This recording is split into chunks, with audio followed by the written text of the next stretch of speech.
Papo Seguro traz como tema a normatização internacional de respiradores. Acompanhe. Estamos hoje no nosso Papo Seguro com Vladimir Vieira, que é chefe do laboratório de EPIs da Fundacentro. Hoje nós vamos falar com ele, porque além de ele ser o chefe do laboratório de EPIs da Fundacentro, ele é o representante brasileiro nas normas internacionais, nas normas ISO na área de proteção respiratória. Como é que vai, Vladimir? Tudo bem? Tudo bem. Obrigado pelo convite. O prazer é todo nosso. Bom, você é representante da ABNT CB32, o Comitê de EPIs, e também do governamental. Exatamente, porque a ISO, né, ela congrega todas as instituições normativas do mundo. E a ABNT é um membro, inclusive membro fundador, Associação Brasileira de Normas Técnicas. E nós temos o nosso comitê, o CB32, que é de proteção respiratória. Então, na verdade, foi feita uma indicação através do CB32, no meu nome para a ABNT, e eu, por ser funcionário de governo da Fundacentro, então eu sou representante governamental dentro da ISO, mas indicação da ABNT, CB32. Quer dizer, o CB32 é de todos os EPIs, né? Sim, exato. A comissão de estudo exato, de proteção respiratória, claro. E Vladimir, qual é a importância da ABNT estar participando nesse comitê internacional? Com essa questão da globalização das normas, que é essa ideia, uma harmonização, por isso que está sendo criada as ISO de proteção respiratória. Então isso o que faz? A gente tem alguma experiência a contribuir. As nossas normas foram baseadas em normas europeias, nossas normas são baseadas em normas europeias. Nós temos programa de uso baseado em norma americana. Teve norma brasileira que nós fizemos um mix dela, como base geral, normas europeias, mas programa de uso essencialmente americano. Isso causava estranheza para alguns especialistas dentro da ISO, num primeiro momento. Mas isso veio mostrando que a forma de atuação brasileira nossa, em termos de uso de equipamento de proteção individual, estava seguindo o que a ISO pensava. Na verdade, hoje, a internacionalização, por exemplo, da norma de seleção de respiradores, passa muito por que nós fizemos. Eles utilizam parte de norma europeia e parte de norma americana. Então isso é muito bom para o Brasil. Nós temos muitas informações em relação a ensaios, de como se aprova o equipamento, e informações de como a gente faz o programa de proteção respiratória, que é a seleção desses respiradores. Então quer dizer que nós influenciamos, nós temos essa força de influenciar na norma ISO. Sim, exatamente. A participação nossa é importantíssima. Nós temos projetos de norma a ser votados, eu diria assim que quase que mensalmente, pelo menos um. Se você separa, porque tem mês que vem 4, tem mês que não vem nenhum. Mas pelo menos um por ano, nós temos que dar a nossa contribuição, a nossa participação. Às vezes não é tão quanto a gente queria, porque falta pessoas a participarem desse grupo da ISO para poder ajudar mais. Claro que a gente fala participar de uma reunião da ISO, mas nós temos que ver que nós rodamos o mundo. Tá? Em cada momento está acontecendo reunião. Por exemplo, no mês de outubro está acontecendo reunião na Irlanda. Em novembro é reunião no Japão. Então são vários países.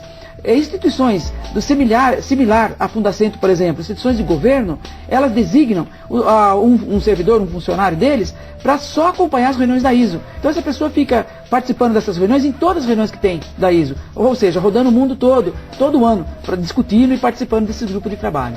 Ou seja, nossa participação é importante, pelo que eu entendi. O fato do Brasil ser uma mistura, as normas ser uma mistura, quer dizer, elas serem baseadas na europeia, mas a nossa seleção de uso ser americano, isso foi até um motivo de insumo para isso. Exatamente, alguma contribuição como que estava funcionando no Brasil isso. Porque a grande pergunta era, mas você aprova o respirador por uma norma europeia e indica o uso por uma norma americana. Como é que pode ser isso? Eu uso um chavão. Falou, não, o equipamento tem que ser de qualidade, tem que ser aprovado. O uso é uma outra situação. Hoje parece que é mais ou menos isso que a ISO entende também. Apesar que o programa de seleção da ISO, ele é bastante complexo, ele entra com muitas informações que vão ter muitas contribuições para nós brasileiros, tá? Principalmente porque para escolher um respirador, você precisa de uma coisa básica, que é saber quanto que tem de contaminante no ambiente do trabalho. E a ISO hoje ela abre uma situação que você pode ter nós colocamos assim, o método B, uma coisa alternativa, tá certo? Que você pode estar utilizando sem ter que fazer avaliação, né? Inclusive, essas reuniões estão sendo, algumas delas são feitas no Brasil também. Nós tivemos a felicidade de, em 2005, com tão pouca participação, de em 2005, sediar a Conferência Geral da ISO, que foi no Rio de Janeiro. Então, anualmente tem uma conferência geral. Então, foi sediada a reunião... Geral de Proteção Respiratória. Proteção Respiratória. Claro, precisa especificar bem. Conferência Geral de Proteção Respiratória da ISO, em 2005, a segunda foi realizada no Brasil. Depois nós temos vários grupos de trabalho. Então, conferência geral anualmente. Só que tem grupos de trabalho mensalmente discutindo ao redor do mundo. Depois nós tivemos o prazer de sediar uma reunião de grupo de trabalho em 2007, onde foi discutido métodos de ensaios, como se faz os métodos de ensaios para respiradores, e também a parte de fisiologia, parte médica. E agora, 2011, em junho, nós tivemos mais 2 grupos de trabalho, inclusive um que era a parte de filtração, e o método de teste novamente esteve reunido aqui no Brasil no mês de junho. Tá? Ou seja, o Brasil, embora claro que a gente podia participar muito mais, na área de proteção respiratória nós estamos acompanhando para e passo tudo o que está acontecendo no mundo. Sim, é o que a gente faz, porque o membro da ISO ele tem essa obrigação. É bem controlado isso e você tem que manter atualizado, porque se você não se mantém atualizado, se você não acompanha as discussões que estão tendo na ISO, você é excluído. Isso é muito ruim para o país. Ou seja, é uma abertura, não se fechar. Tá? E como a gente recebe muito equipamento importado, hoje a grande maioria dos equipamentos são importados, então isso ajuda muito os fabricantes, os importadores, as multinacionais que estão no Brasil, porque fazendo uma aprovação internacional, se espera que no Brasil seja o mesmo tipo de aprovação que vai ser feita. Tá? Certo, perfeito.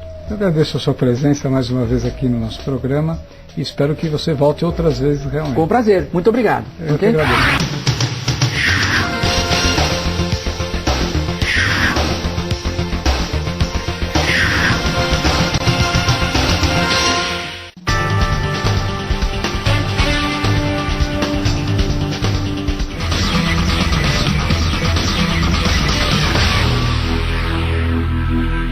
TV Seg, Prevenção e Segurança.